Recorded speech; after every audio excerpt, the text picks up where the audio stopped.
The steam from the espresso machine hissed softly as Maria Santos wiped down the counter for what felt like the 1000th time that morning. At 38, her hands moved with the practiced efficiency of someone who had spent the last decade perfecting the art of the perfect cup.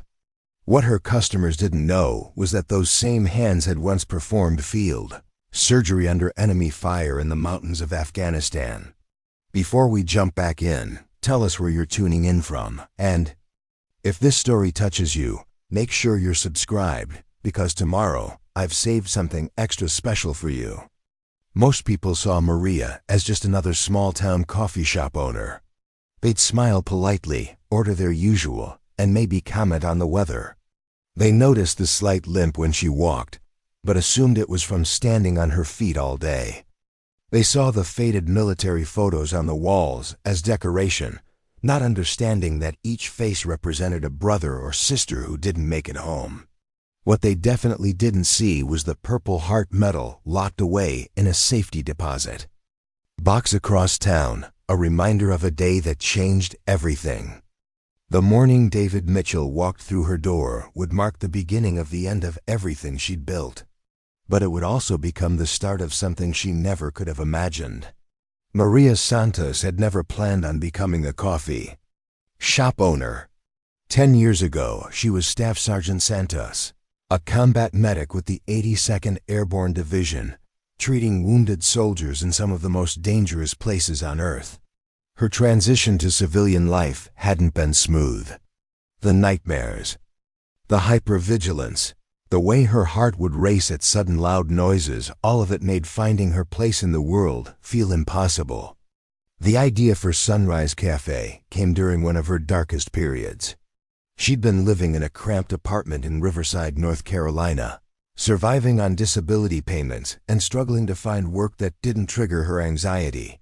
The town sat just outside Fort Liberty, formerly known as Fort Bragg, where she'd been stationed before her final deployment.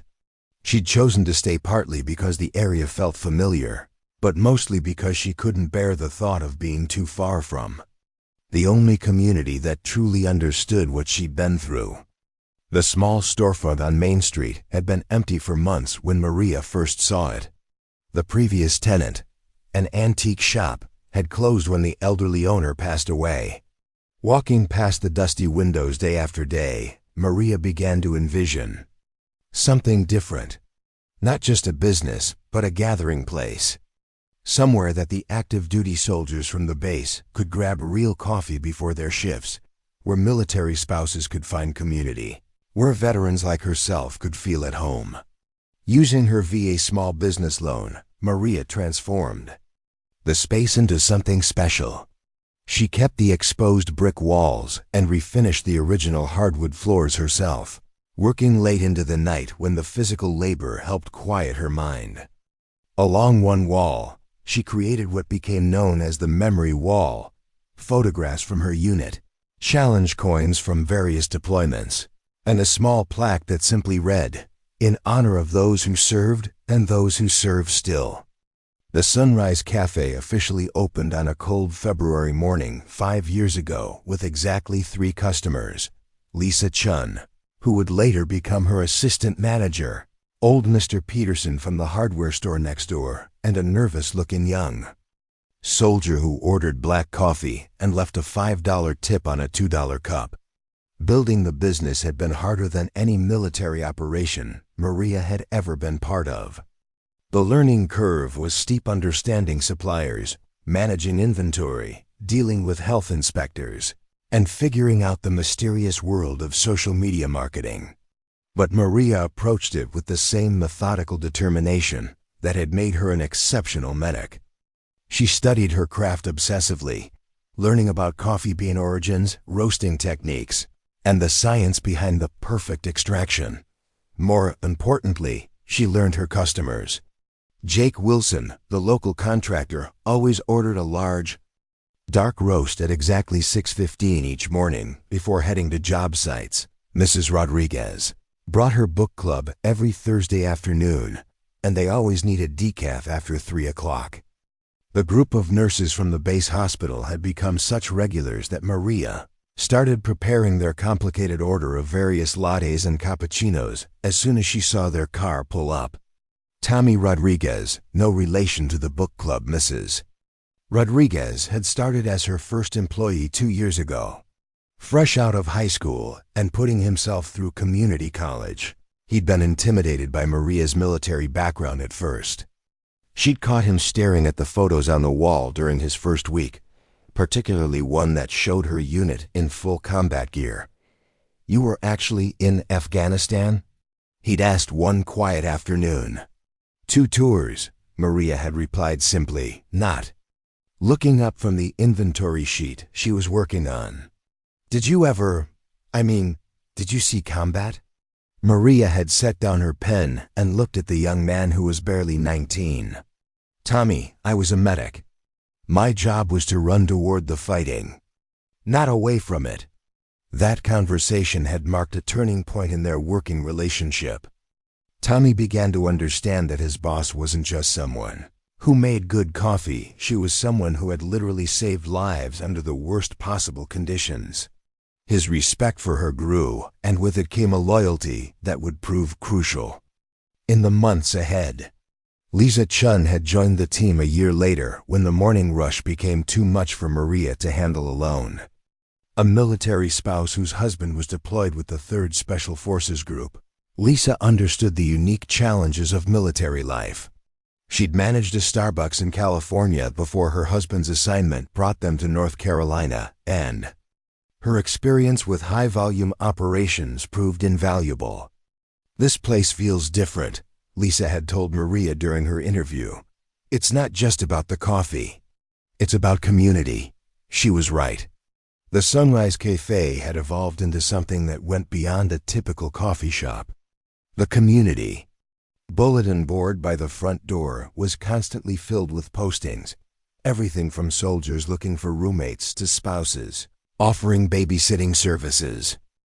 Maria had instituted Coffee with Purpose Fridays, where a portion of profits went to local veteran organizations. During deployment seasons, she kept a list of military spouses who might need extra support, often delivering free coffee and pastries to families dealing with the stress of separation. The financial side of the business remained challenging. The initial loan payments, combined with the typical struggles of a small business, kept Maria's budget tight. She lived in the small apartment above the cafe, partly to save money on rent and partly because she felt most comfortable when she was close to her work. The building was old, and she'd learned to perform basic maintenance herself, fixing leaky faucets, replacing burned-out electrical fixtures, and patching holes in the walls. During the slower winter months, Maria sometimes wondered if she'd made the right choice. The corporate coffee chain just outside the base gates offered convenience and familiar branding. The newer shops in the more affluent part of town had trendy decor and Instagram-worthy presentations. But whenever doubt crept in, something would happen to remind her why the Sunrise Cafe mattered. Like the morning when Private First Class Anderson, barely 18 and obviously homesick, had broken down crying at a corner table. Maria had quietly brought him a coffee and a cinnamon roll, sitting with him for a few minutes while he talked about missing his family in rural Montana. No words of wisdom, no attempt to fix anything, just the simple act of being present for someone who needed it. Or the afternoon when Mrs. Thompson, whose son had been killed in Iraq 3 years earlier, had stopped by during what would have been his birthday. Maria had remembered without being reminded, offering a cup of his favorite blend and listening to stories about the young man who would never come home. These moments reminded Maria that the Sunrise Cafe served a purpose beyond profit margins and inventory turnover. It was a place where the military community could find acceptance, understanding, and genuine care. She wasn't just serving coffee, she was serving her community, using skills that had nothing to do with her formal training, but everything to do with who she had become through her service. The rhythm of the business had become comfortable by the time David Mitchell first walked through her door. Morning rush from 6 to 9, steady stream of regulars throughout the day. Afternoon pickup from the base crowd, and the gentle wind down toward closing time at 7. Maria knew her customers' names, their orders, their stories. She knew which soldiers were heading out on deployment and which were coming home. She knew which spouses were struggling and which families were celebrating promotions or PC's moves. What she didn't know was that her quiet success had caught the attention of people who saw opportunity where she saw community. The downtown area was experiencing what city planners called revitalization, but what longtime residents recognized as the early stages of gentrification. Property values were rising, and with them came pressure to modernize, upscale, and ultimately price out the very people who had made the community what it was. David Mitchell represented everything that was changing about Riverside. In his early 40s, he'd moved to town 3 years ago when he was hired as the city's director of business development. His background was in urban planning, and he brought with him ideas about maximizing commercial potential and attracting quality businesses. That sounded impressive in city council meetings, but often translated to pushing out small, locally owned establishments in favor of chain stores and upscale developments.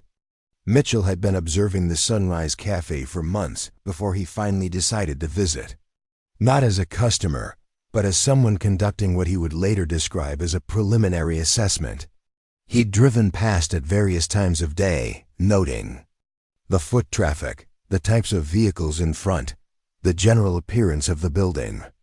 His conclusion was that the property was underutilized and the business was operating below its potential market value. The morning he finally entered the cafe, Maria was training a new part-time employee on the espresso machine.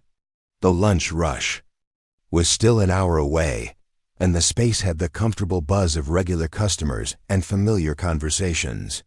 Mitchell stood in the doorway for a moment, taking in the scene with the analytical eye of someone who saw opportunity rather than community. "Good morning," Maria called out, glancing up from the training session. "I'll be right with you." Mitchell approached the counter, his eyes scanning the handwritten menu board and the collection of military photos and memorabilia. Everything about his demeanor suggested someone who was used to being in charge. From his perfectly pressed shirt to the way he positioned himself at the counter as if he owned the space.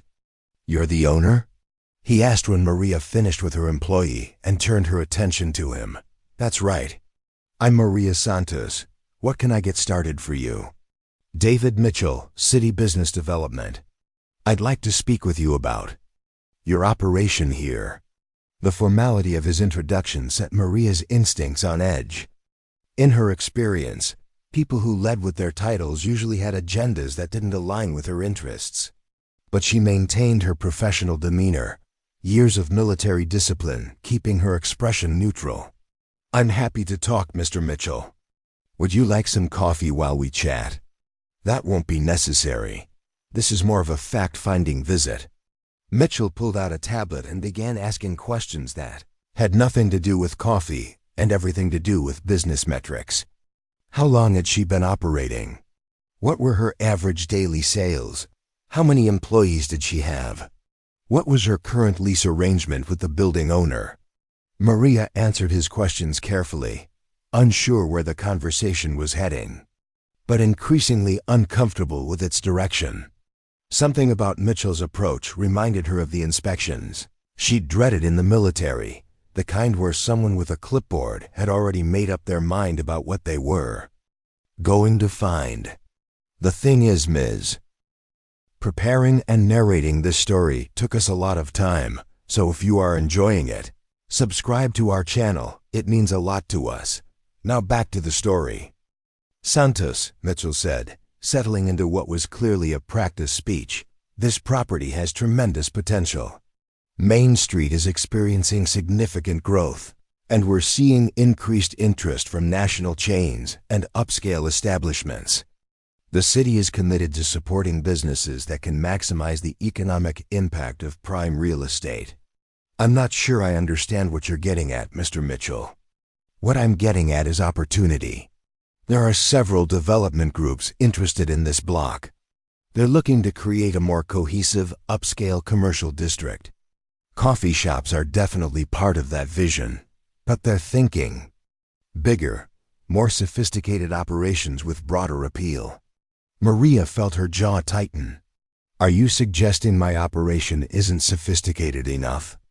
I'm suggesting that small, single-proprietor businesses often struggle to keep pace with changing market demands. The city has programs to help business owners transition to new opportunities. Sometimes that means upgrading existing operations. Sometimes it means helping owners find new locations that better suit their current capacity. The implication hung in the air like smoke. Mitchell wasn't here to help her business grow. He was here to encourage her to leave. The careful language about transition and new opportunities couldn't disguise what was essentially a polite eviction notice. Mr. Mitchell, I appreciate your concern for my business success, but the Sunrise Cafe is doing just fine where it is. Our customers are happy, our community relationships are strong, and we're meeting our financial obligations. Mitchell's smile never wavered, but something in his eyes shifted. Of course, Miss Santos, no one is suggesting you're not running a perfectly adequate little operation. It's just that the city has broader economic development goals to consider. Sometimes individual business interests need to align with community-wide progress. The word little hit Maria like a physical blow. She'd heard that dismissive tone before, usually from people who assumed that because she was a woman, or because she ran a small business, or because she wasn't part of their network, her work somehow mattered less than theirs. I appreciate you stopping by, Mr. Mitchell, but I have customers to serve and a business to run. Of course. I'll leave my card in case you'd like to discuss any of the development opportunities I mentioned. The early participants often get the best deals. He placed his business card on the counter with the deliberate precision of someone making a point, then walked out without another word. Maria stared at the card for a long moment before sliding it into the trash bin under the register. Lisa, who had been quietly restocking supplies during the conversation, approached the counter with a concerned expression. That didn't sound good. No, Maria agreed, her mind already working through the implications. It didn't. What neither of them realized was that David Mitchell's visit was just the opening move in a much larger game.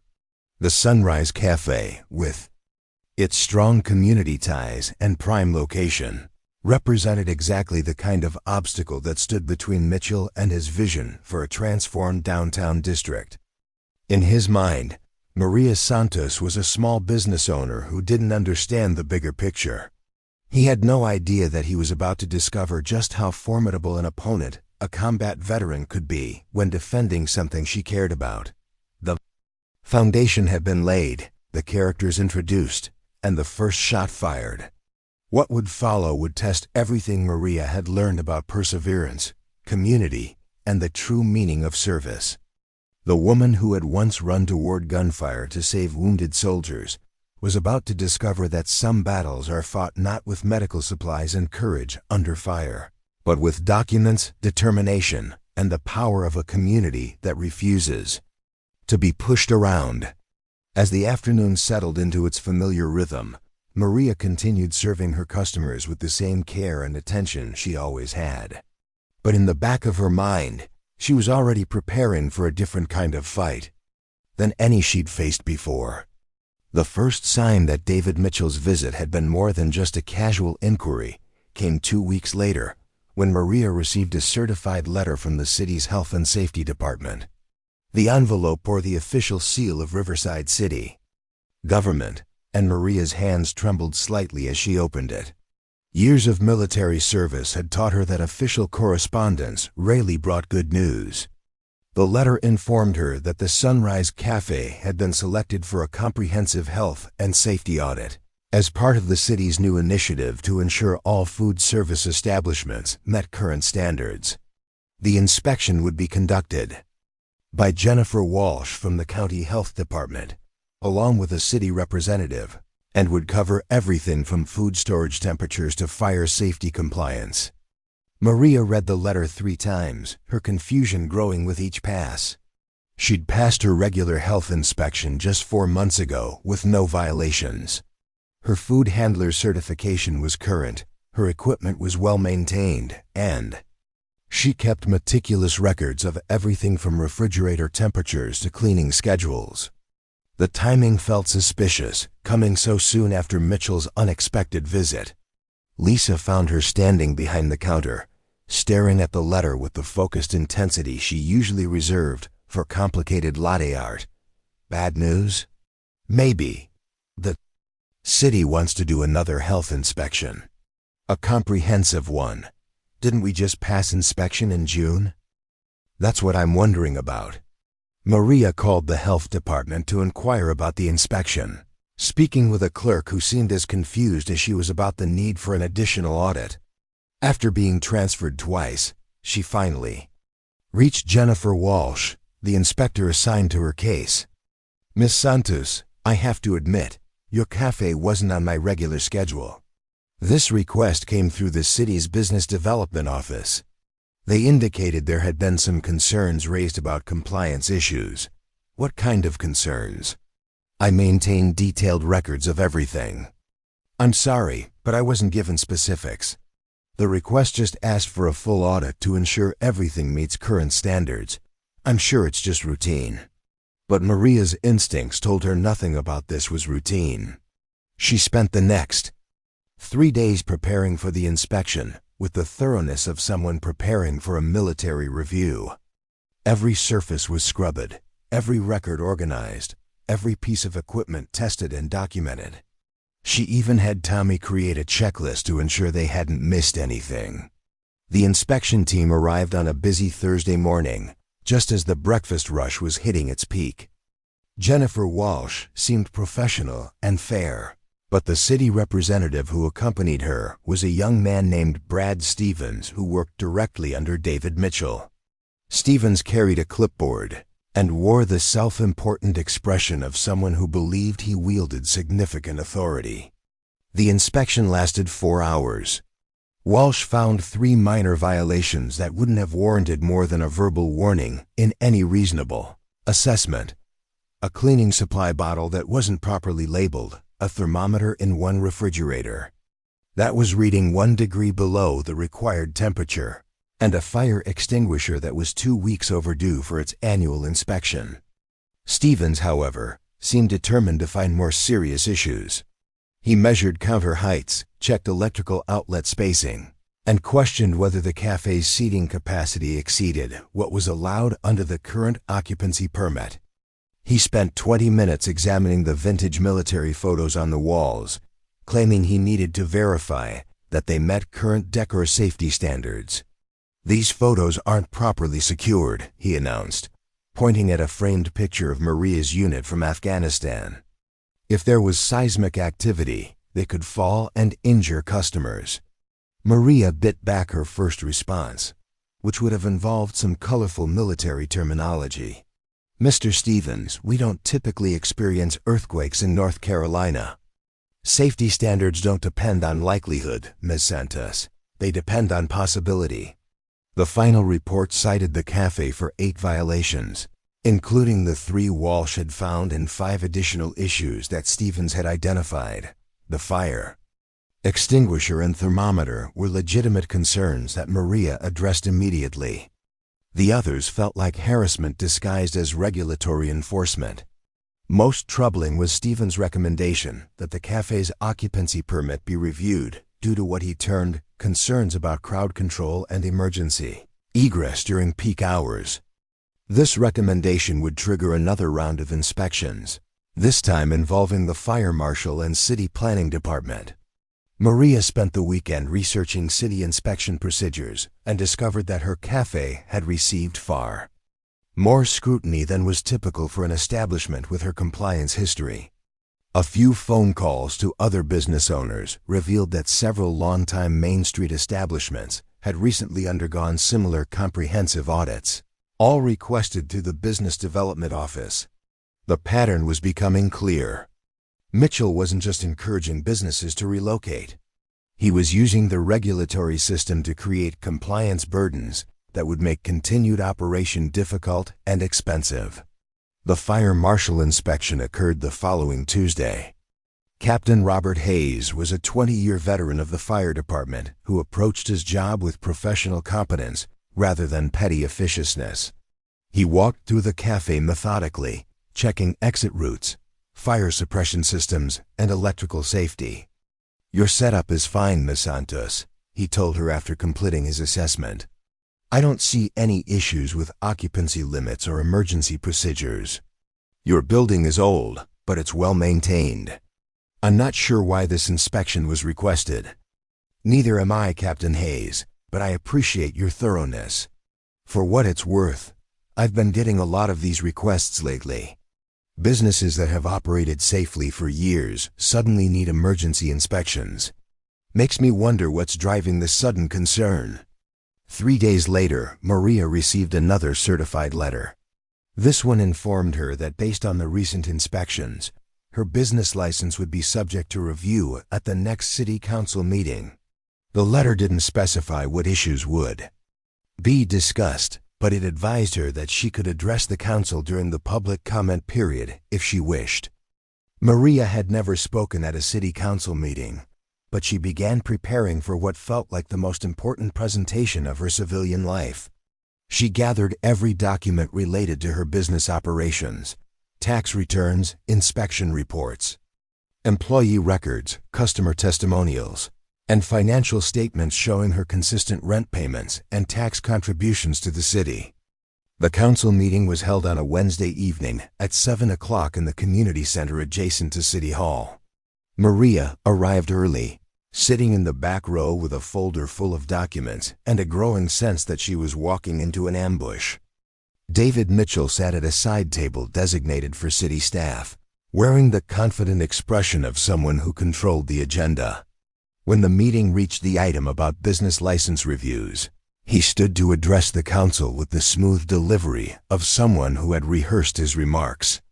"Council members, as part of our ongoing efforts to enhance the business climate in downtown Riverside, we've been conducting compliance reviews of existing establishments.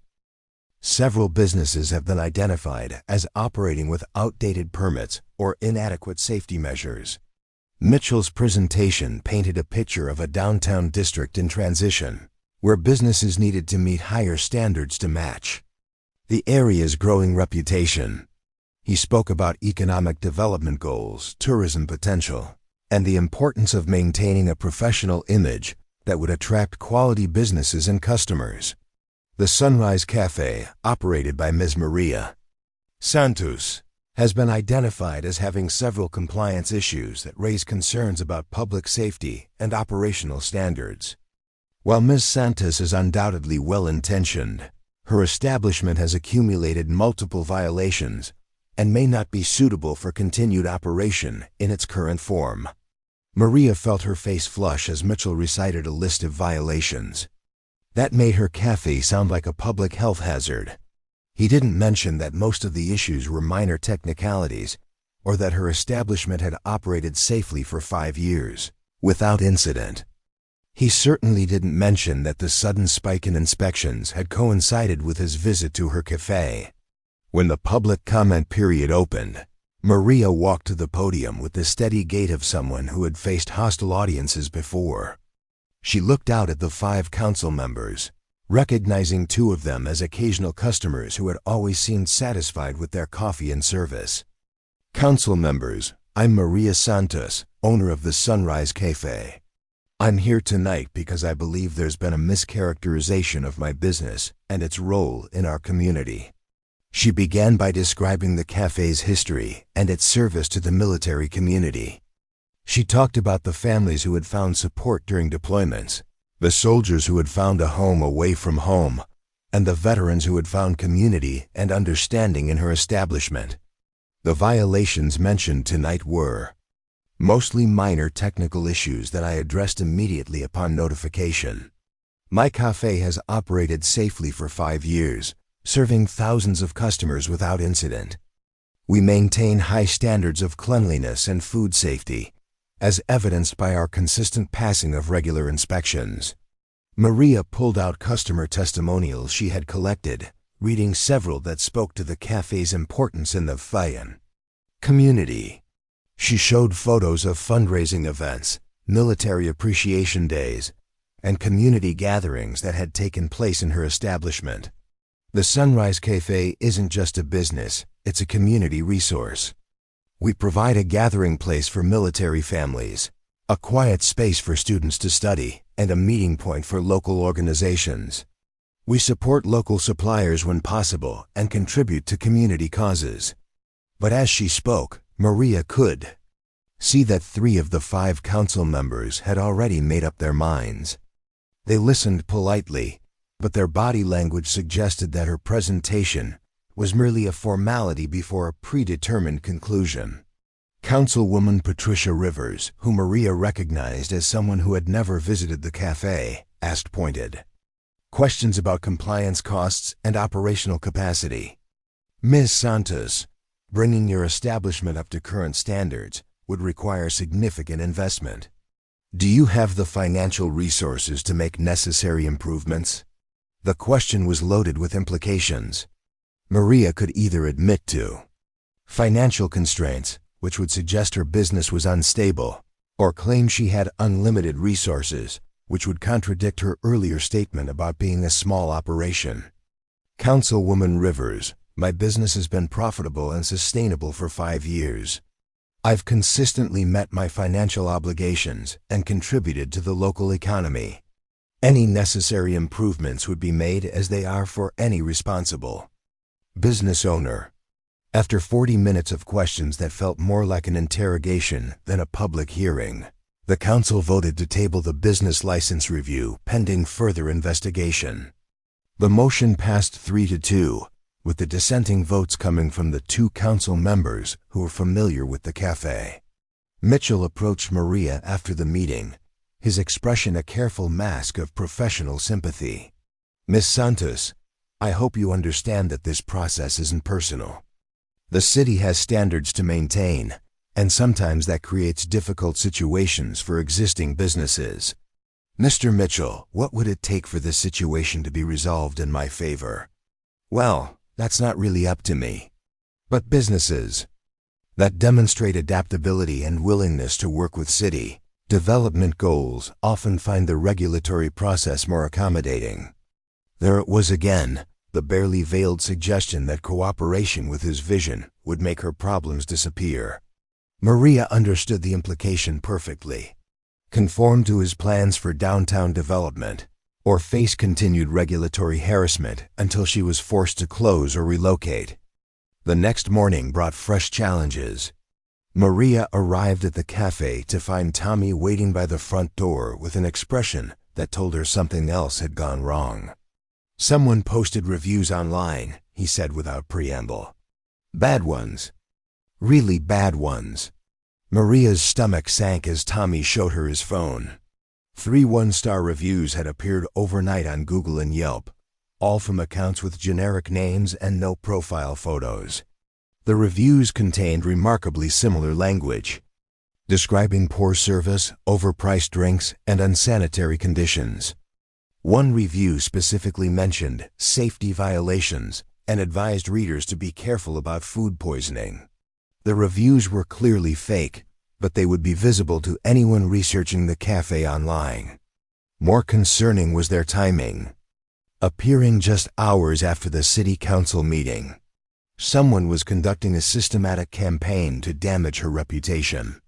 Lisa arrived for her shift to find Maria staring at her laptop with the intensity of someone trying to solve a complex puzzle. More bad news?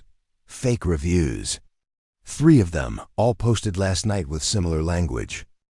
They're trying to destroy our online reputation. Can we report them as fake? I'll try, but the review platforms make it difficult to get false reviews removed quickly. The damage happens immediately, but the correction process takes weeks. Over the next few days, more negative reviews appeared, all from accounts with minimal activity, all using similar phrases about poor service and cleanliness issues. Maria spent hours documenting the fake reviews and filing complaints with the various platforms. But the process was frustrating and slow. The impact was immediate and measurable. Several regular customers mentioned seeing the negative reviews and wanting to know if there had been problems at the cafe. Maria found herself constantly reassuring customers that the reviews were false, turning every interaction into a defensive conversation about her business practices. More troubling was the effect on new customers. The cafe's location on Main Street had always attracted walk-in traffic from people exploring downtown or visiting the nearby courthouse. That foot traffic slowed dramatically as the negative reviews accumulated online, creating a visible barrier to potential customers who researched businesses before visiting. Tommy, who had become increasingly protective of the cafe and Maria's reputation, spent his free time trying to trace the fake reviews. His generation's comfort with technology made him more skilled at online investigation than Maria realized. "I think I found something," he told her during a quiet afternoon shift. "These fake accounts all have some similar patterns. They were created within a few days of each other. They've only reviewed businesses on Main Street, and they all use similar language patterns. Can you prove they're fake?" "Not legally, but there's definitely coordination happening. Someone is running a campaign against local businesses that don't fit whatever plan they have for downtown." Maria's investigation revealed that the Sunrise Cafe wasn't the only target.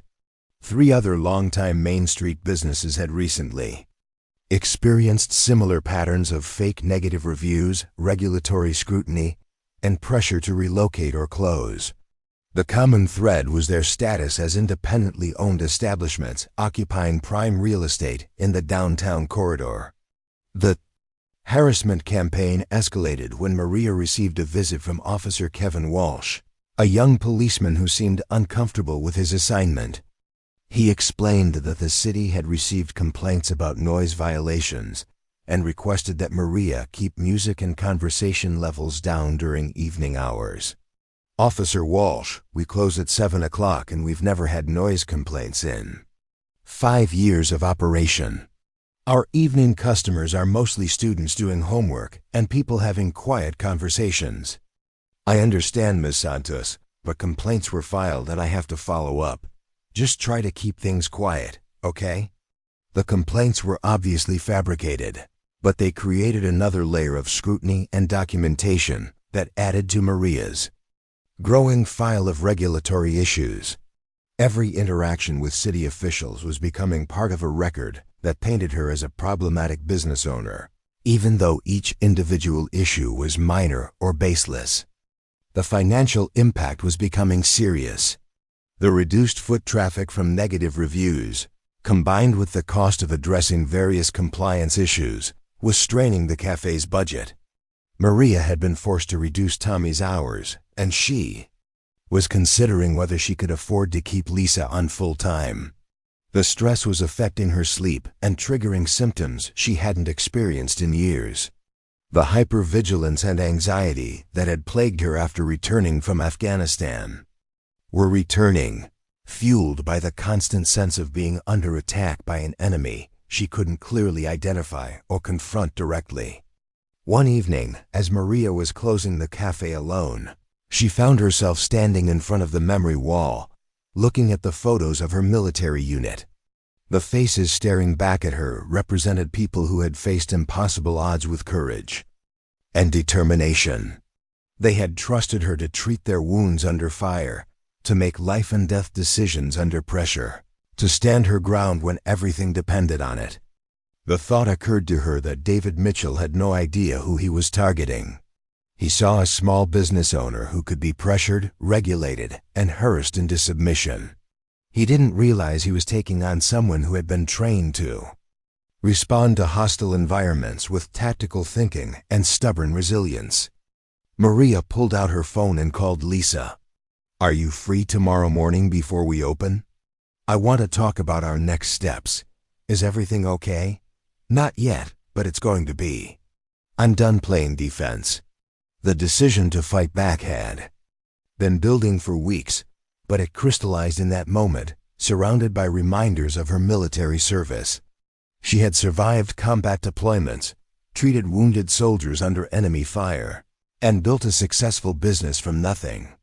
David Mitchell's campaign of bureaucratic harassment was certainly persistent, but it wasn't the most dangerous situation she had ever faced. The next morning, Maria began developing a strategy that would combine her military training with the community support she had built over 5 years of serving coffee and caring for her neighbors. Mitchell had underestimated his opponent, and he was about to discover that some battles are won not by those with the most power, but by those with the most determination. The pressure had been building steadily, testing Maria's resolve and threatening everything she had worked to create. But pressure also reveals character, and Maria Santos was about to demonstrate exactly what kind of person emerges when a combat veteran decides to stop retreating and start advancing. The morning Lisa arrived early for their strategy meeting. She found Maria already at work, surrounded by documents spread across 3 tables pushed together. The cafe wouldn't open for another hour, but Maria had obviously been there since dawn, organizing what looked like a military intelligence briefing. "I've been thinking about this all wrong," Maria said without preamble. "I've been treating each incident as separate problems instead of recognizing them as coordinated attacks."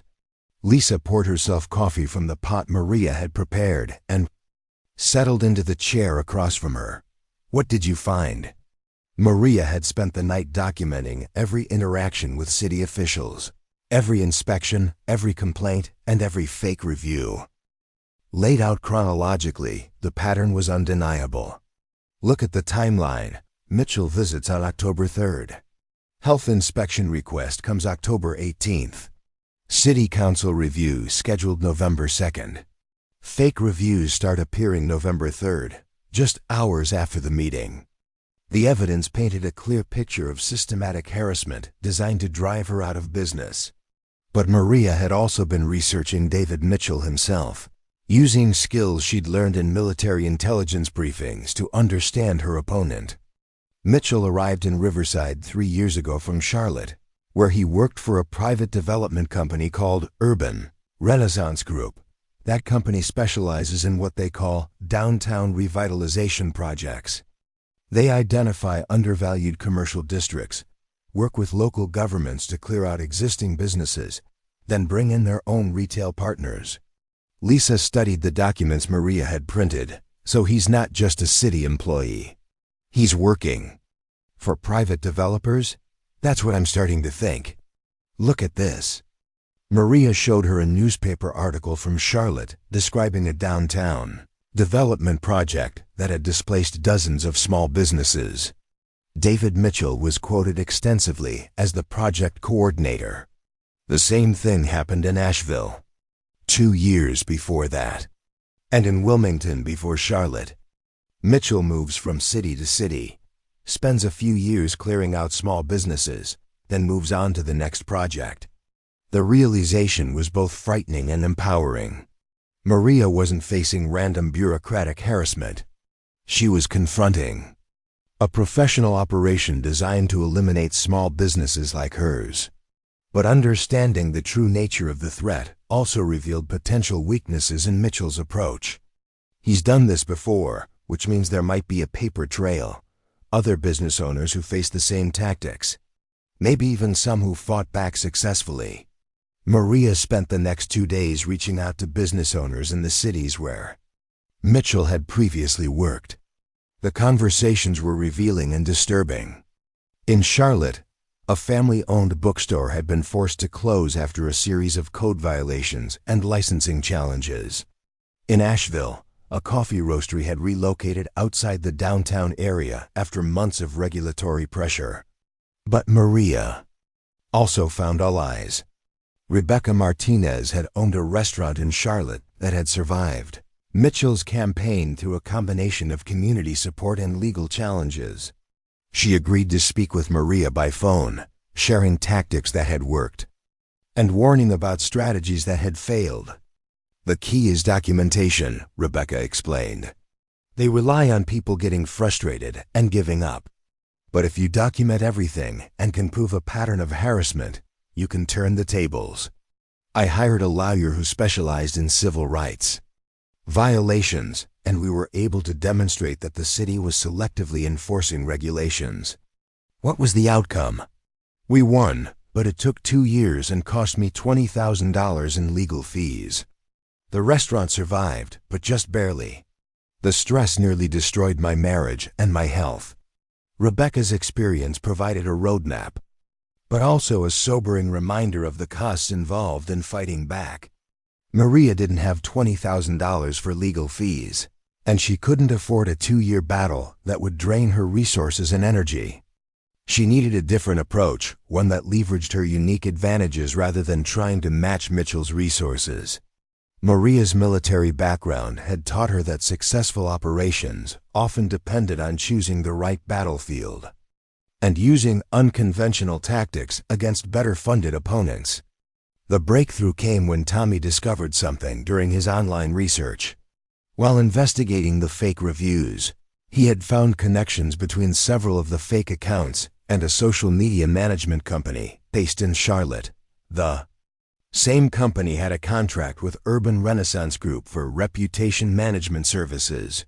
"I think I can prove the reviews are fake," Tommy told Maria excitedly. "These accounts all follow the same social media pages and have similar activity patterns. It's like they were created from a template."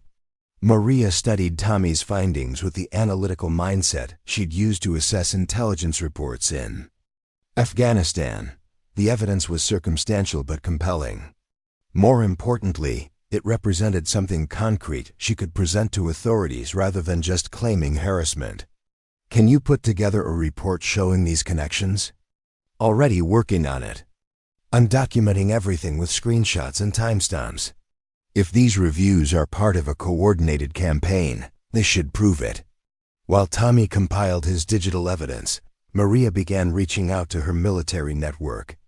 Her first call was to Sergeant Major Patricia Johnson, who had been her unit leader in Afghanistan and now worked in veteran services at Fort Liberty. "Pat, I need some advice.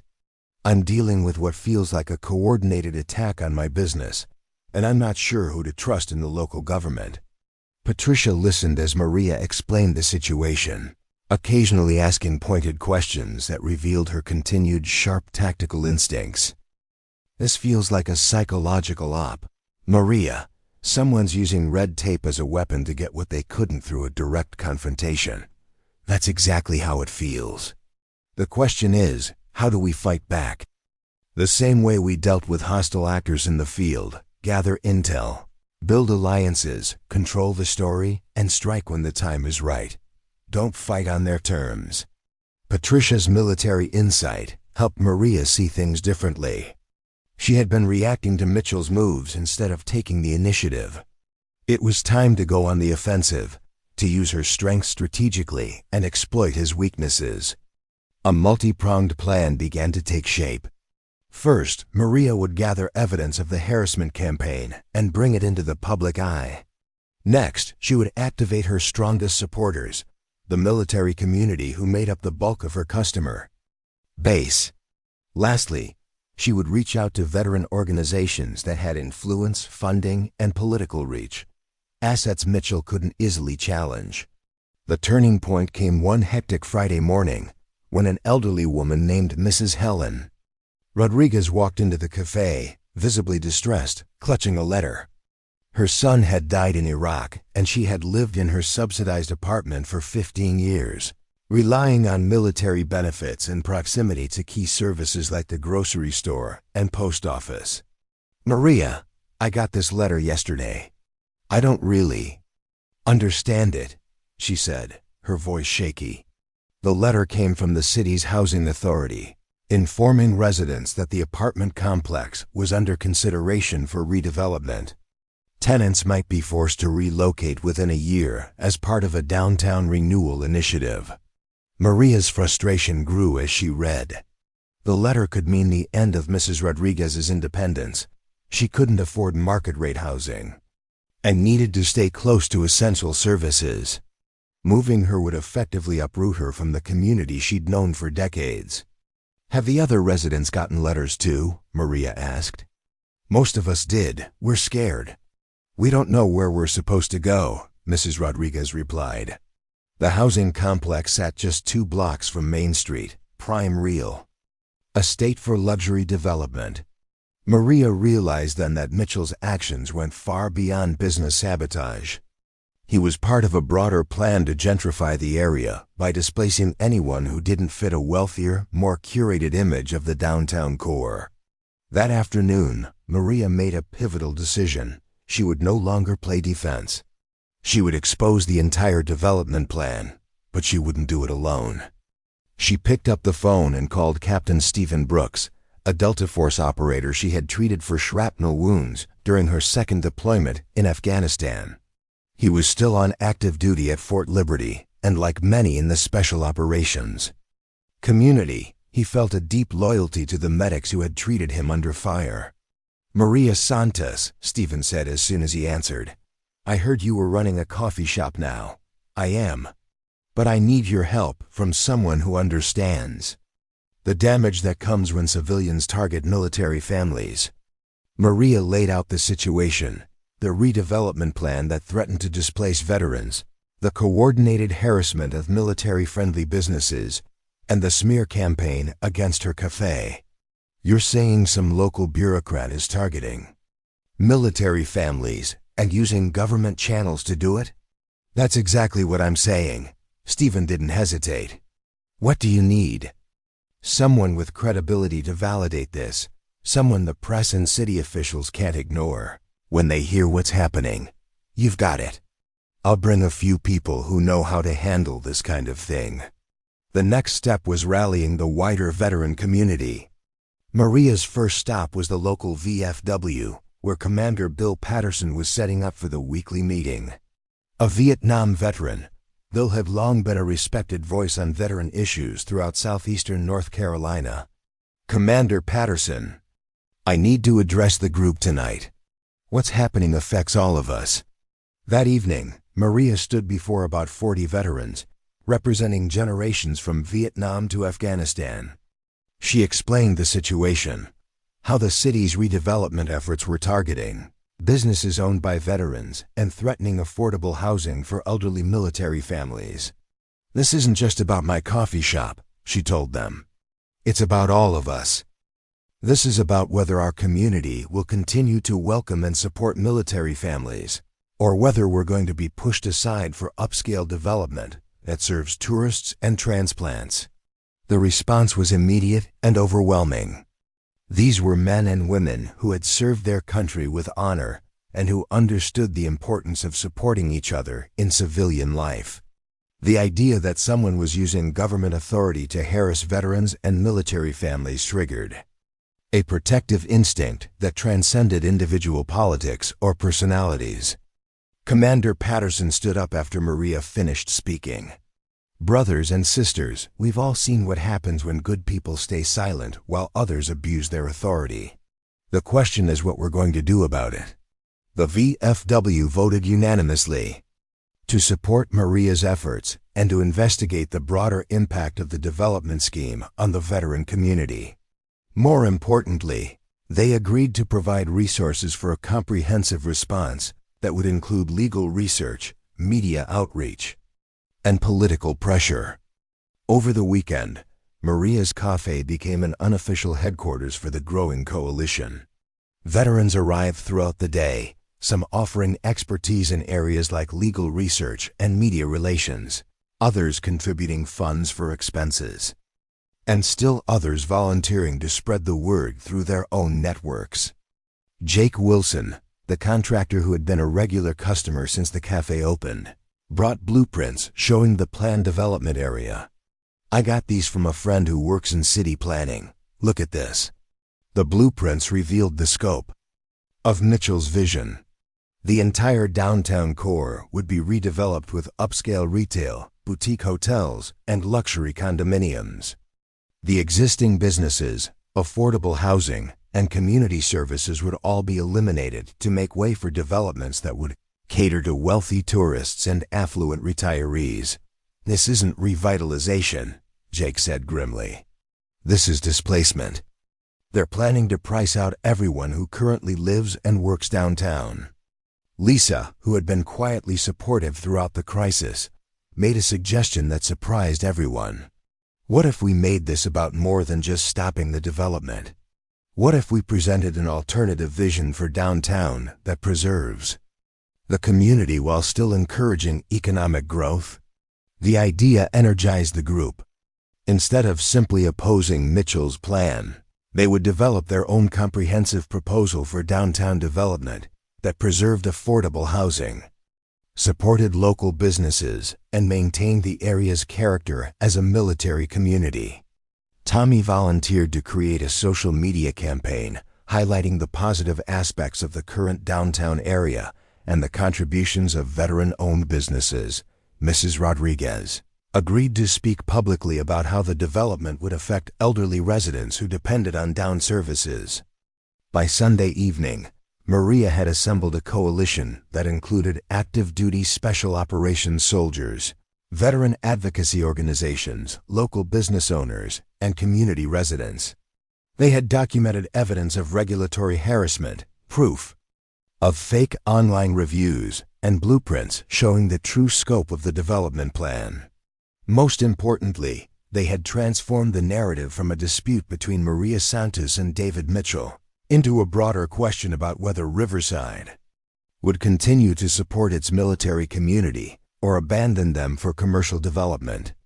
The breakthrough moment came when Captain Brooks arrived at the cafe Monday morning, accompanied by Major Rebecca Taylor, the base liaison officer for community relations. Both officers were in uniform, lending official weight to their presence. Ms. Santos, we've reviewed the information you provided and conducted our own assessment of the situation. This appears to be a systematic campaign targeting businesses and housing that serve military families. Major Taylor was more direct. Someone is using city government resources to harass veterans and displace military families. That's not just a business dispute. It's a matter that affects military readiness and community relations. The Major explained that Fort Liberty contributed over $2 billion annually to the local economy through military payroll, contractor spending, and family purchases. Any policy that displaced military families or eliminated businesses that served them was a direct threat to the economic relationship between the base and the surrounding community. We're prepared to make this a formal issue with the city administration and the county commissioners. Military families deserve better treatment than they're receiving. That afternoon, Maria received a phone call that changed everything. The caller identified herself as Jessica Chun, a reporter with the Fayetteville Observer who had been investigating development projects throughout the region. Ms. Santos, I've been following similar stories in other cities where David Mitchell has worked. I understand you have documentation showing a pattern of harassment against local businesses. I do, but I'm curious why you're interested. Because I think your situation is part of a much larger story about how private development companies use local government resources to clear out existing businesses and residents. If you're willing to go on the record, I'd like to tell that story.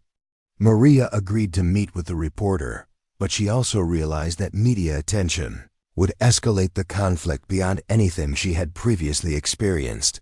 Once the story became public, there would be no possibility of a quiet resolution.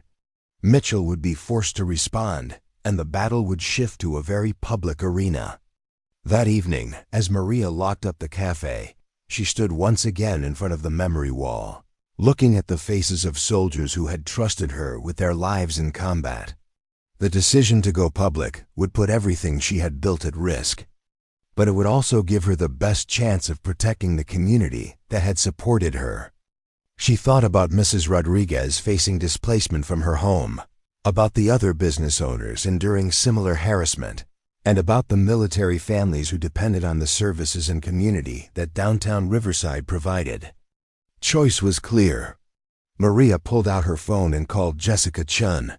I'm ready to tell the story, all of it.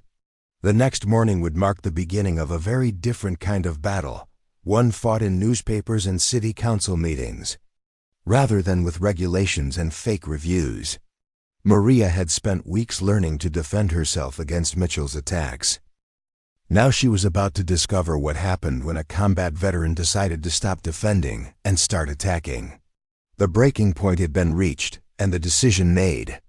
Everything that followed would test not just Maria's determination, but her ability to lead a community coalition against an opponent who had far more resources but had never faced an enemy with her training, experience, and moral conviction. The Fayetteville Observer article appeared on the front page of the Wednesday morning edition, with a headline that sent shockwaves through Riverside, military families targeted in downtown development scheme. Jessica Chun had spent 3 days verifying every detail of Maria's story, interviewing witnesses, and reviewing documents that painted a damning picture of systematic harassment. The article didn't just focus on Maria's cafe. Chun had uncovered the broader pattern of displacement, affecting elderly veterans, military families, and small businesses throughout the downtown area. She had tracked David Mitchell's history through 3 previous cities, documenting similar schemes that had enriched private developers while destroying established communities. Most devastating for Mitchell was Chun's discovery of financial connections between his current position and Urban Renaissance Group, the Charlotte-based development company. Public records showed that Mitchell's wife held a consulting contract with the company, creating a potential conflict of interest that had never been disclosed to the city council or residents. The article included photographs of Mrs. Rodriguez holding her eviction notice, quotes from active duty soldiers expressing concern about the treatment of military families, and a detailed timeline showing how regulatory harassment had intensified after business owners refused to cooperate with development plans. By 8 o'clock that morning, Maria's phone was ringing constantly. Local television stations wanted interviews, city council members were calling for statements, and veteran organizations from across the region were offering support. The story had transformed overnight from a local business dispute into a statewide controversy about corruption and the treatment of military communities. The first television crew arrived at the Sunrise Cafe before the morning rush ended, followed quickly by reporters from 3 other stations. Maria had never been comfortable with media attention, but her military training in briefing senior officers served her well in handling the rapid-fire questions about development schemes and regulatory harassment. "This isn't about my business," she told the cameras. "This is about whether we're going to protect the military families and veterans who have served our country, or whether we're going to allow them to be pushed aside for private profit." The interviews were interrupted by the arrival of David Mitchell, who stormed into the cafe with the desperate energy of someone whose carefully constructed plan was collapsing in real time. His usual polished demeanor had been replaced by barely controlled anger, and his presence immediately shifted the atmosphere in the crowded cafe. "You have no idea what you've done," he said loudly enough for everyone to hear. "That article is full of lies and distortions. You're going to destroy this city's economic development opportunities over some petty grievance." Maria remained calm, aware that every word was being recorded by multiple cameras and witnessed by dozens of people. "Mr. Mitchell, everything in that article is documented with public records and witness statements. If there are inaccuracies, I'm sure you can address them through appropriate channels." "Appropriate channels?" Mitchell's voice rose to a near shout. "You went to the media with half-truths and conspiracy theories instead of working within the system. This is exactly the kind of irresponsible behavior that shows why your business doesn't belong in a modern downtown district." The comment was a catastrophic tactical error. By suggesting that Maria's business didn't belong downtown, Mitchell had confirmed the very allegations the article had made about targeting specific businesses for elimination. Worse, he had made the statement in front of television cameras and a room full of witnesses that included several uniformed soldiers. Captain Brooks, who had been quietly drinking coffee at a corner table, stood up and approached Mitchell with the controlled intensity that made special operations soldiers immediately recognizable to anyone who had served in combat. "Sir, are you suggesting that businesses owned by veterans don't belong in this community?" Mitchell seemed to realize his mistake, but his attempt to backtrack only made the situation worse. "Of course not. I have tremendous respect for our military families. But business decisions have to be based on economic factors, not emotional appeals." "Mr. Mitchell," Captain Brooks replied with deadly calm, "economic factors like the $2 billion Fort Liberty contributes to this regional economy annually, or emotional appeals like honoring the sacrifices made by the military families you're trying to displace." The confrontation was being broadcast live on 2 local television stations, and Mitchell's flustered responses were creating exactly the kind of public relations disaster that Maria had hoped to achieve. His attempt to defend the development scheme while claiming to support military families was falling apart under scrutiny from someone who commanded immediate respect and credibility. Major Taylor arrived as the media circus was reaching its peak, her uniform and official presence adding another layer of authority to the situation. She approached Mitchell directly, her tone professional but unmistakably firm. "Mr. Mitchell, I'm Major Rebecca Taylor, Base Liaison for Community Relations. Fort Liberty is concerned about the impact of current city policies on military families and veteran-owned businesses. We'd like to schedule a meeting with city leadership to address these concerns." The phrase "Fort Liberty is concerned" carried enormous weight in a community where the military base was the largest employer and economic driver. Mitchell understood that he was no longer dealing with individual business owners who could be pressured through bureaucratic harassment. He was facing the institutional power of the United States Army, which had resources and political connections that dwarfed anything he could deploy. "Major, I'm sure we can resolve any misunderstandings through proper diplomatic channels. There's no need for the situation to escalate further." "Mr. Mitchell, when military families are being displaced and veteran-owned businesses are being harassed, it's already escalated beyond what we consider acceptable." The exchange was covered extensively in the evening news broadcasts, with footage of Mitchell's confrontational behavior contrasted against the composed professionalism of the military officers. The optics were devastating for someone whose career depended on maintaining relationships with local military leadership. By Thursday morning, the story had reached statewide media outlets and was being picked up by veteran advocacy organizations across the country. The American Legion issued a statement condemning the harassment of veteran-owned businesses, and the Veterans of Foreign Wars announced they were sending a representative to investigate the situation in Riverside. More damaging for Mitchell was the response from the North Carolina state government. Governor Patricia Williams, herself a Navy veteran, issued a statement expressing concern about the treatment of military families and announcing that the state attorney general's office would review the situation for potential civil rights violations. The political pressure was immediate and overwhelming. By Friday, 3 of the 5 Riverside City Council members had publicly distanced themselves from Mitchell's development plans, and Mayor John Thompson had called for a comprehensive review of all city development policies. The breakthrough Maria had been hoping for came when the state attorney general's office sent investigators to review city records related to business licensing, code enforcement, and development planning.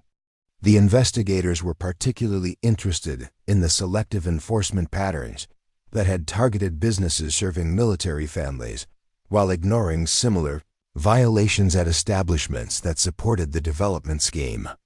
State investigators discovered that Mitchell had expedited permits for businesses owned by Urban Renaissance Group partners while creating delays and obstacles for existing establishments. They found evidence of coordinated fake review campaigns and documented the financial relationships between Mitchell's family and the development company. Most importantly, they uncovered communications between Mitchell and Urban Renaissance group executives that revealed the systematic nature of the displacement campaign. Email records showed discussions about clearing problematic businesses and managing community resistance to development plans. The investigation expanded when federal authorities became involved. The displacement of military families and harassment of veteran-owned businesses had attracted attention from the Department of Veterans Affairs and the FBI's Civil Rights Division. What had started as a local business dispute was becoming a federal case involving civil rights violations and potential corruption charges. The turning point came during a packed city council meeting on Tuesday evening. The community center was filled beyond capacity, with overflow crowds watching on monitors set up in adjacent rooms. Military families, veterans, local business owners, and longtime residents had turned out to demand accountability and answers. Maria sat in the front row, flanked by Captain Brooks and Major Taylor, with Commander Patterson and other VFW leaders filling the seats behind her. The visual representation of military support sent a clear message about which side had the moral authority and community backing. Mayor Thompson opened the meeting by acknowledging the controversy and announcing that David Mitchell had been placed on administrative leave pending completion of the various investigations. The announcement drew sustained applause from the audience and marked the effective end of Mitchell's influence over city development policy. But the most dramatic moment came when Mrs. Rodriguez was invited to address the council about the impact of displacement on elderly military families. The frail woman walked slowly to the podium, carrying a folder of documents and photographs that told the story of her family's military service. "My son Miguel died serving his country in Iraq 15 years ago," she began, her voice quiet but clear in the silent room. "His death benefits help me afford my apartment 2 blocks from here, where I can walk to the grocery store, the pharmacy, and the post office. Mr. Mitchell's plan would force me to move 20 miles away, where I couldn't afford the rent and couldn't get around without a car I don't have." She held up a photograph of her son in his army uniform. Miguel believed he was fighting to protect communities like this one, where military families could live with dignity and support each other. Mr. Mitchell seems to think military families are obstacles to be cleared away for profit. The emotional impact of her testimony was overwhelming. Several council members were visibly moved, and the audience responded with a standing ovation that lasted several minutes. Mrs. Rodriguez had transformed an abstract policy debate into a human story about honoring military sacrifice and protecting vulnerable community members. The council voted unanimously to suspend all development projects, pending a comprehensive review of city policies. They established a military family protection ordinance that would prevent future displacement of veteran housing and provide special protection for businesses serving military communities. Most significantly, they voted to terminate the city's relationship with Urban Renaissance Group and to investigate all contracts and agreements that had been negotiated during Mitchell's tenure. The development scheme that had threatened to transform downtown Riverside was officially dead. The aftermath moved quickly. David Mitchell was arrested the following week on federal charges including civil rights violations, mail fraud, and conspiracy to commit wire fraud. The charges related to his use of government resources to harass businesses and his undisclosed financial relationships with development companies. Urban Renaissance Group faced federal investigation for their role in the systematic harassment campaign and their attempts to manipulate local government processes for private gain. Several other cities where the company had operated similar schemes opened their own investigations. The fake review campaign was traced to a social media manipulation company in Charlotte, which faced charges for consumer fraud and unfair business practices. Tommy's digital detective work had provided crucial evidence that helped federal investigators understand the scope of the online harassment operation. But the most satisfying vindication for Maria came when Fort Liberty announced that they were designating downtown Riverside as a preferred community for military families, with special programs to support veteran-owned businesses and military spouse entrepreneurs. The base would provide grants and resources to help military-connected businesses thrive in the downtown area. The announcement came with a ceremony at the Sunrise Cafe, where Major Taylor presented Maria with a certificate, recognizing her service to the military community, both in uniform and as a civilian entrepreneur. The ceremony was attended by dozens of active duty soldiers, veterans, and military families who had supported her fight against the development scheme. Staff Sergeant Santos served with distinction in Afghanistan, treating wounded soldiers under enemy fire and earning the Purple Heart for her sacrifices, Major Taylor announced to the assembled crowd. But her service didn't end when she left the Army. She continued serving military families through her business, her community involvement, and her courage in standing up to those who would exploit our military community for private gain. The Major's words brought Maria to tears for the first time since the crisis began. The recognition meant more than any business success because it acknowledged that her transition from military service to civilian life had not been an ending, but a continuation of her commitment to serve others. Captain Brooks approached the podium after Major Taylor finished her remarks. What many of you don't know is that Staff Sergeant Santos saved my life and the lives of several other soldiers during a Taliban ambush in Helmand Province. She ran through enemy fire to reach wounded soldiers, performed life-saving medical treatment under combat conditions, and continued treating casualties even after she was wounded herself. He turned to face Maria directly. That's why she earned the Purple Heart, and that's why those of us who served with her weren't surprised when she chose to fight for this community. Running toward danger to help others isn't just what she did in Afghanistan. It's who she is. The revelation that Maria was a Purple Heart recipient transformed the entire narrative of her conflict with Mitchell. Media outlets across the country picked up the story of the decorated combat veteran who had defended her community against corruption and exploitation. The story became a symbol of military values triumphing over greed and abuse of power. The ceremony concluded with the announcement that the downtown vehicle maintenance facility would be renamed the Santos Community Service Center, honoring Maria's military service and her commitment to supporting military families in civilian life. The center would provide services and resources specifically designed to help veterans and military spouses start and maintain businesses in the downtown area. As the crowd dispersed and the media crews packed up their equipment, Maria found herself standing once again in front of the memory wall, surrounded by the photographs and mementos that had inspired her throughout the crisis. But this time, she wasn't looking at the photos with nostalgia for her military service.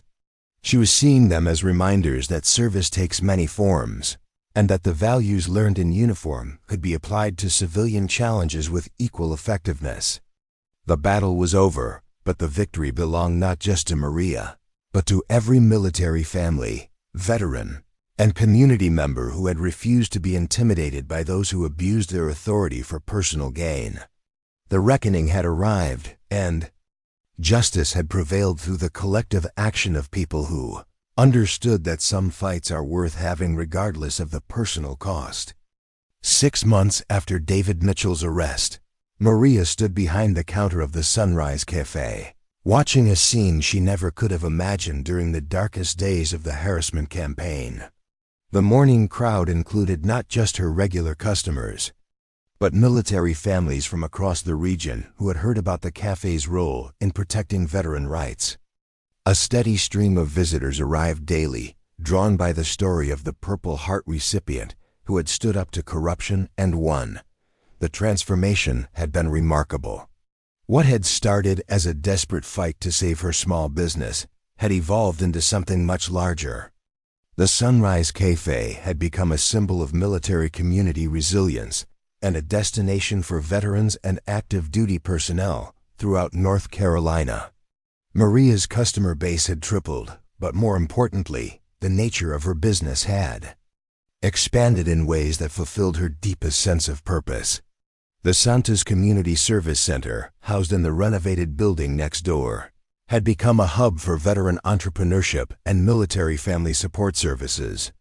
The center offered business development classes, legal assistance for veterans dealing with bureaucratic challenges, and counseling services for those struggling with the transition to civilian life. Maria served on the board of directors alongside military leaders and community volunteers who had supported her during the crisis. Tommy Rodriguez had graduated from community college and become the cafe's operations manager, overseeing a staff that had grown to include 6 full-time employees and 4 part-time workers. His digital marketing skills, sharpened during the investigation of fake reviews, had transformed the cafe's online presence into a powerful platform for veteran advocacy and community organizing. Lisa Chun had been promoted to general manager and was pursuing her own business degree with support from new educational programs established through the Military Family Protection Ordinance. Her husband had returned from deployment to find their community transformed into a model for military-civilian cooperation that was being studied by urban planners across the country. The downtown area itself had undergone a different kind of revitalization than Mitchell had envisioned. Instead of displacing existing businesses and residents, the city had invested in supporting local entrepreneurs and improving infrastructure, while preserving the community's character. Property values had increased, but protections were in place to prevent displacement of longtime residents like Mrs. Rodriguez. Mrs. Rodriguez had become something of a local celebrity following her powerful testimony at the city council meeting. The elderly woman who had nearly been forced from her home was now a regular speaker at veterans events and a respected voice in community planning discussions. Her small apartment remained her sanctuary, but she spent most afternoons at the cafe, holding court at her regular table where she shared stories about her son Miguel and offered advice to young military families. The legal aftermath of Mitchell's scheme had continued to unfold throughout the spring. His trial had resulted in convictions on multiple federal charges, leading to a 5-year prison sentence and substantial financial penalties. Urban Renaissance Group had been dissolved following investigations in 7 states that revealed similar patterns of corruption and community manipulation. More significantly, the Riverside case had led to federal legislation strengthening protections for military communities against predatory development practices. The Military Community Protection Act, signed into law by the President at a ceremony attended by Maria and other veteran advocates, established legal remedies for communities facing systematic harassment of military families and veteran-owned businesses. The recognition that followed had been overwhelming at times.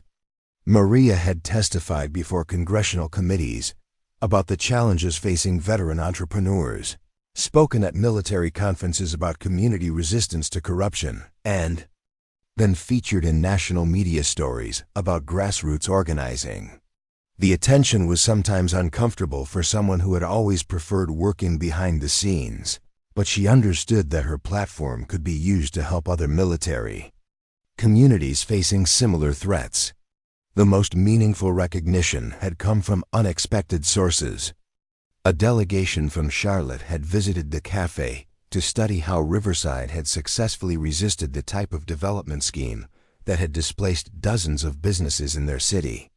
Representatives from 3 other states had requested Maria's assistance in organizing community responses to similar situations. But perhaps the most surprising development had been the response from other combat veterans who had read about her story.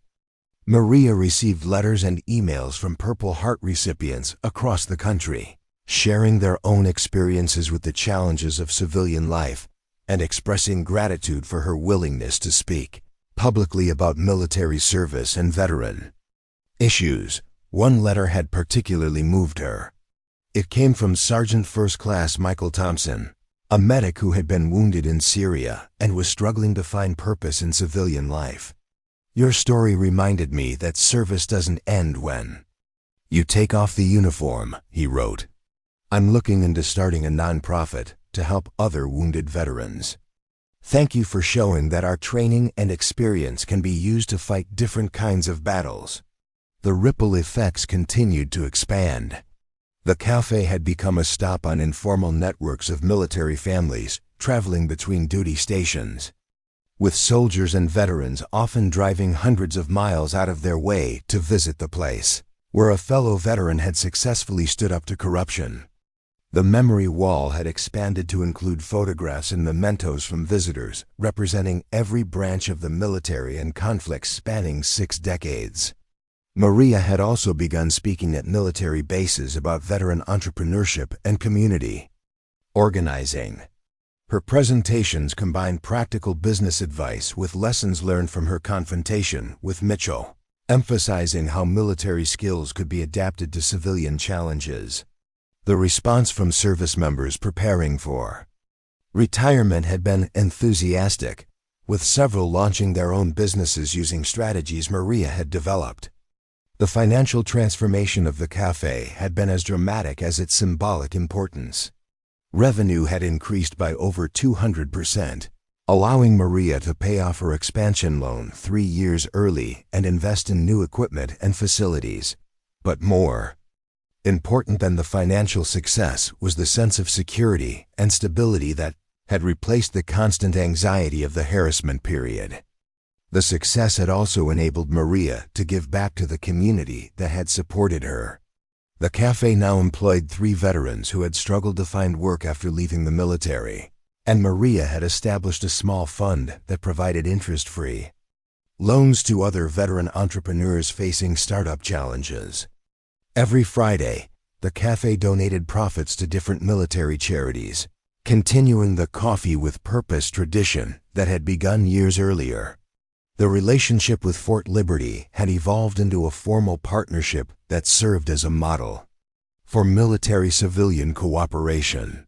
The base regularly sent delegations to study the programs and policies that had emerged from the crisis, and Maria served on several committees advising military leadership on community relations and veteran transition issues. One afternoon in late spring, Maria was surprised by a visit from Captain Brooks, who had been promoted to major and was preparing for reassignment to Special Operations Command Headquarters. He had stopped by to say goodbye and to deliver news that would mark another milestone in the cafe's evolution. "Maria, I wanted to let you know that your story has reached some very senior levels in the Pentagon. There's discussion about using Riverside as a model for other military communities, and they're considering inviting you to brief senior leadership about community organizing and veteran advocacy." The prospect of briefing Pentagon officials was both thrilling and intimidating. Maria had grown comfortable speaking to local audiences and congressional committees, but addressing senior military leadership would require a different level of preparation and expertise. What would they want to hear about? Everything. How you identified the threat, built a coalition, gathered evidence, and sustained community support throughout the confrontation, but also how you've used the experience to create lasting change and support other veterans. Major Brooks paused, his expression becoming more personal. "Maria, what you did here wasn't just about saving your business or even protecting this community. You demonstrated something that military leadership needs to understand about veteran capabilities and community resilience." The conversation reminded Maria of how far she had traveled since the morning David Mitchell first walked into her cafe. The frightened business owner who had considered apologizing and surrendering had been replaced by someone who was comfortable challenging authority, organizing resistance, and speaking truth to power. The transformation hadn't been easy, but it had been necessary. That evening, as Maria closed the cafe and prepared for another day of serving coffee and building community, she reflected on the journey that had brought her to this point. The confrontation with Mitchell had tested everything she thought she knew about civilian life, forcing her to rediscover strengths and capabilities she had developed in military service but had assumed were no longer relevant. The experience had also taught her that the transition from military to civilian life didn't have to mean abandoning the values and sense of purpose that had defined her service. The skills that had made her an effective combat medic, the ability to remain calm under pressure, to assess threats and develop countermeasures, to build trust and inspire confidence in others, were equally valuable in civilian challenges. More importantly, the crisis had shown her that individual resistance could grow into collective action when people understood what was at stake. The coalition that had defeated Mitchell's scheme hadn't emerged automatically. It had required patient relationship building, clear communication about shared values, and the willingness to take risks for principles that mattered more than personal comfort. The memory wall that had sustained her during the darkest days of the harassment now served a different purpose. Instead of just honoring the past, it had become a reminder that service continues in different forms throughout life. The photographs of her military unit now shared space with pictures from community events, veteran advocacy conferences, and celebrations of other small businesses that had successfully resisted similar threats. As Maria turned off the lights and locked the door, she noticed a handwritten note that had been slipped under the door. It was from a young Army wife whose husband was deploying the following week. "Thank you for creating a place where military families feel welcome and supported. Your courage in fighting for this community gives us hope that there are still people willing to stand up for what's right."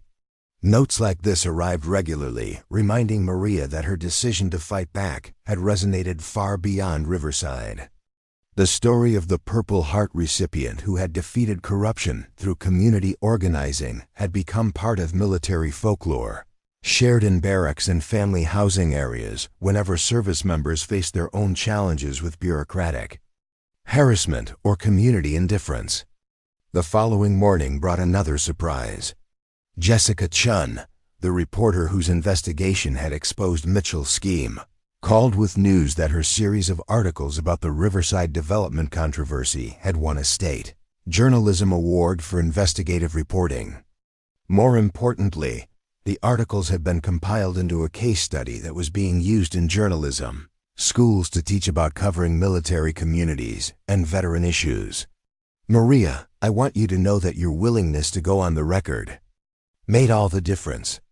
Without your documentation and the coalition you built, this would have been just another story about local politics. Instead, it became a national conversation about protecting military families and veteran rights." The recognition was gratifying, but Maria's attention was already focused on the future. The cafe had become stable and successful, the community had been protected from predatory development, and the legal and policy changes had created lasting protections for other military communities. The question now was how to use the platform and credibility she had gained to address other challenges facing veterans and military families. The answer was already taking shape. Maria had been invited to participate in a national commission studying veteran entrepreneurship and small business challenges. The commission's work would influence federal policy affecting hundreds of thousands of veterans who were trying to start businesses or transition to civilian careers. She had also begun collaborating with other veteran advocates on a book about community organizing and resistance to corruption. The book would combine her personal story with practical guidance for other communities facing similar threats, offering a roadmap for effective resistance that had been tested in real-world conditions. But perhaps the most important development was the simplest. The Sunrise Cafe had become exactly what Maria had envisioned when she first saw the empty storefront on Main Street, a gathering place where military families could find community, understanding, and support. The crisis with Mitchell had threatened to destroy that vision, but ultimately it had strengthened and expanded it beyond anything she had originally imagined. As the afternoon settled into its familiar rhythm of regular customers and quiet conversations, Maria felt a deep sense of satisfaction that had nothing to do with financial success or public recognition. She had built something that mattered, defended it when it was threatened, and used the experience to help others facing similar challenges. The woman who had once run toward enemy fire to save wounded soldiers had discovered that the same courage and determination could be applied to civilian battles for justice and community protection. The uniform was different, the battlefield had changed, but the fundamental mission remained the same: serving others, protecting the vulnerable, and refusing to surrender when principles were at stake. The transformation was complete, but the work continued. Every cup of coffee served, every veteran helped with starting a business, every military family welcomed into the community was part of an ongoing mission that connected her military service to her civilian life in ways that honored both. The memory wall would continue to grow, the community would continue to evolve, and new challenges would certainly arise. But Maria Santos, Purple Heart recipient and community leader, was ready for whatever came next. She had learned that service never really ends. It just takes new forms as circumstances change and opportunities arise to make a difference in the lives of others. Up next, you've got 2 more standout stories right on your screen. If this one hit the mark, you won't want to pass these up. Just click and check them out.